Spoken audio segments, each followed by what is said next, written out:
Greetings, salutations, respect, and love. I am Scott. You're in the Prog Corner. Today, we're going to be looking at the brand new album from my favorite artist, Neal Morse. It's called The Dreamer, Joseph, Part 1. Yeah, this is more of Neal Morse's musical theater stuff. In 2019, he was contacted by Frontiers Records to do a remake of Jesus Christ Superstar. It was called Jesus Christ the Exorcist, and I did not like it at all. Man, in fact, I kind of actively dislike it, but when this one was announced, yeah, you know I was full of trepidation about it, because, yeah, I really didn't care for Jesus Christ the Exorcist too much, but he was contacted by Frontier to do another one. So, yeah, he did Jesus Christ Superstar last time. Now he's doing Joseph and the Amazing Technicolor Dreamcoat. I see a pattern here, but here we have the new one, The Dreamer, Joseph Part 1, and I was very nervous about this. Obviously, I didn't think I was going to like it at all, and then the first single dropped, and I kind of dug it, so I was in a little better mind state. So what's going on with this record here? It's not the Neal Morse Band, so you don't have Eric Gillette and Bill Hubauer and Mike Portnoy and Randy George, but you do have Eric Gillette playing drums on a couple songs, and he does rip one really good lead later on the album. But you've got Gabe and Gideon Klein playing bass and drums on a lot of these tracks. Neal plays bass, guitars, keys, you know, everything that he does. There's another guitar player called Sam Hunter. You've got two saxophone players. There's a harmonica. There's a French horn at one spot. You have Jerry Guidras produce this with Neal, but there's no Rich Mauser on the back end of it. Maybe would have helped. It has a little muddier sound than we're used to from Neal Morse. But the cover art's great. This is a guy named Dave Hardy did it. Really, really good stuff. And, you know, typical Neal Morse, it starts with an overture, but this time it's awesome, man. It's really, really solid. You've got Neal playing everything except drums, and you got Eric Gillette on drums on this track. It's so great. It even has a gong in the middle of it. It's pure prog. It's so great. Heavily orchestrated towards the end. You know, in typical Neal Morse fashion, I just adore it. It's everything you want from a Neal Morse prog overture, and it gets me right in the right frame of mind for this thing leading into the next song, which is Before the World Was. Kind of a come down song, real chill, but it's fantastic. Great atmospherics, really cool chord changes, surprisingly good chorus, and at the 4-minute mark, you get a Steve Morse guitar solo that is just incredible.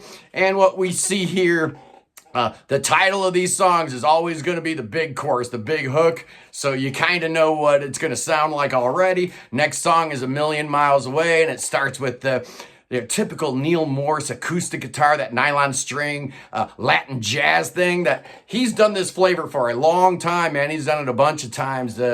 All the way back to the first Spock's Beard album, he's done this particular flavor, and it's really great. The chorus is super rocking, fantastic song, and then it goes right into Burns Like a Wheel, which continues with the acoustic guitar thing, but this time he's in a 5/4, which is awesome, and then it alternates into a 6/8.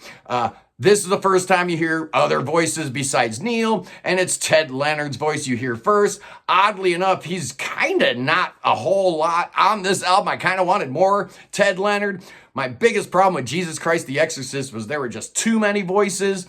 Here it's more Neal, a lot more Neal, and maybe I was wrong. Maybe I do need some other voices, but you've got Matt Smith also on this track, and then Neal Morse sings the choruses himself. It's a great song that leads right into Liar, Liar. Again, with multiple voices. You got Mark Pogue. You've got Neal's son Will here, Matt Smith again. It's a straight ahead rocker. And you get the little riff from Burns Like a Wheel, comes back in a couple of places there. Really cool. Then you get the chorus, man, and it totally makes me think of Styx Crash of the Crown, those really cool Queen-like vocal harmonies, but definitely sounds more like Styx than Queen.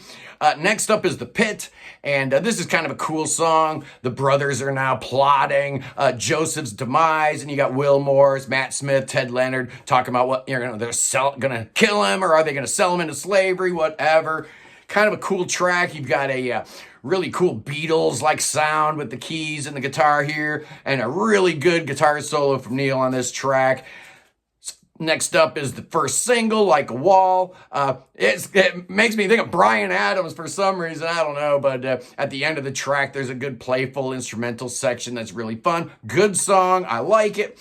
Next up is Gold Dust City, and this is where Kerry Livgren from Kansas, his nephew Jake, gets to sing lead on this, and it's the story of Joseph being sold into slavery, and we get to meet Talon David for the first time, the female voice. She voices Potiphar's wife, which I guess her name is Zulika. We find out in later Islamic and Hebrew literature, but the Bible doesn't mention her. She's just Potiphar's wife. Great track. I love the sax at the end of this thing. Really cool dynamics. And then there's a real proggy ending on this song. Fantastic. Next two songs are definitely Talon David songs, where she sings lead on both of them. Slave Boy and Out of Sight, Out of Mind. Slave Boy's kind of got a wah-wah kind of boogie rock kind of thing going on. Pretty cool, actually. The next song's got these real dark and scary strings. Throw him in the pit because he lied to me. He came to my bed and he tried with me. Yeah, she's a liar. Next up, you get Wait on Me, and this is where things come down after a bunch of rockin' songs in a row. You get a real good Eric Gillette guitar solo here. And then the choir comes in. It sounds really big and really awesome. Next up is a choral piece called I Will Wait on the Lord, and it's just all choir. And it makes me think of an interview that Neal did with the Daily Doug, where they sat around and talked about choral music for about an hour and a half. And I'm wondering if some of that conversation rubbed off onto Neal, making him think he wanted to do, a choral piece that did not make you think of Gentle Giant for once. Then you get a little reprise of the overture, which is fantastic because it's only a minute and it does different things than the first time you heard it. Just great. And that leads into the highlight track of the album, Ultraviolet Dreams. I love this song. It sounds like The Sky Cries Mary. It's a Hendrix-inflected track. But Neal plays drums on this one, as well as guitar and singing.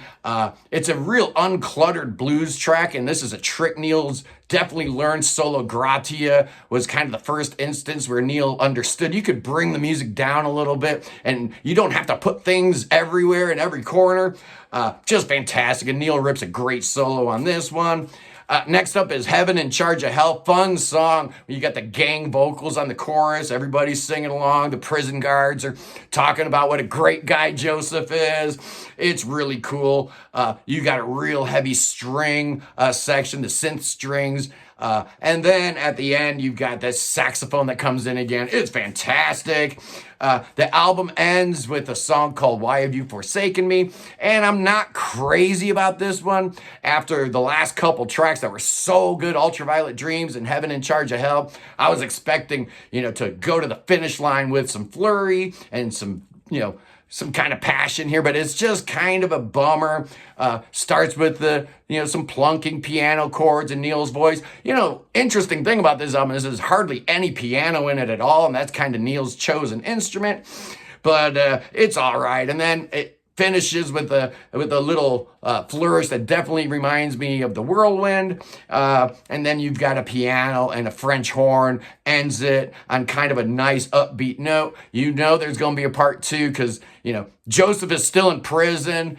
So the story isn't done yet. I'm guessing that Jesus Christ the Exorcist did a little bit better than I thought, because not only did Frontier call Neal for another go-round, but they were okay with doing it in two parts. So I'm guessing sales on these have been okay.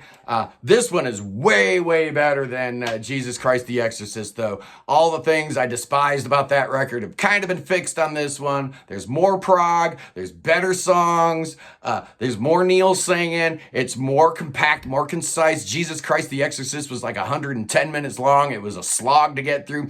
This here's only 66 minutes, so you can breeze right through it. It's really good. I love it. I didn't think I would. So what's my score going to be, man? I'm really confused here. I started out thinking it was going to be a 3. And, then I was thinking maybe it's a 4.5, 5. I'm giving this bad boy 4 headphones, creeping towards 4.5, but it's a really, really good record. It's good to hear Neal back doing prog, because it's been forever, man. He did that record with Nick DiVirgilio and Ross Jennings last year, but that was all he did in 2022, so we needed some kind of prog Neal Morse for 2023, and he delivered the goods. This is a good record. I like it a lot. Anyway, as you can see behind me, I think you can guess what we're going to be doing next week. It's going to be a lot of fun, boys and girls. We're going to be talking about the great and mighty Moody Blues, but that's next week. You guys have to have a good weekend because I'm going to have a great weekend. I'm not going to think about you guys at all. Yeah, that's all I do, man. I just sit around and think about Prog and think about you guys and what you want to hear me talk about.